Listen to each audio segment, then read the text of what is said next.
your customers. If you are actually authentic in that statement, you'll bring that same brand and design into how you tell the story of your business. So if you are a consumer app company and you say, we're going to have the most beautiful user interface and experience that it'll be like the next Instagram or the next, what's a beautiful app? I don't know, Vox or something. And then the first slide that you post is this slide, which I hope you're smiling. This is a terrible slide. I hope you don't have slides like this. This slide is about an early state of the market slide from a company raising money for an enterprise mobile app. And this slide is bad for many reasons. There's dramatically too much content on it. The colors are bad. They didn't observe any margins. It is a slide that when most investors look at the slide, they would immediately, their eyes would glaze over and they would think it's really boring and they would probably not read it. It also would say that anyone who creates this slide is not someone who appreciates brand or design. And so being authentic across how you present your business with how you plan to execute on the good or service is really important. Let's look at a new slide. This is a slide actually from a friend of mine's company.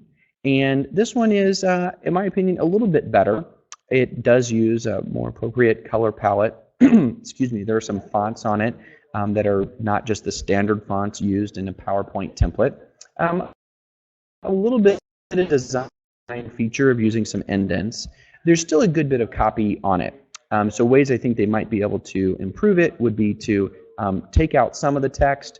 When you're trying to communicate a lot of numbers, it can be nice to communicate those visually in the form of a bar chart or a pie chart, just something that is a little communicates the same point without so much copy on it. Now let's go to the next one. Imagine you're a venture capital investor and you're getting hundreds of emails with pitches a day, and then this slide shows up on your desk.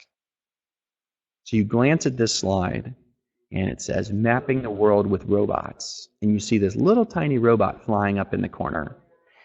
I don't know about you, but if I saw this, I'd be really intrigued. What is this about? Mapping the world with robots?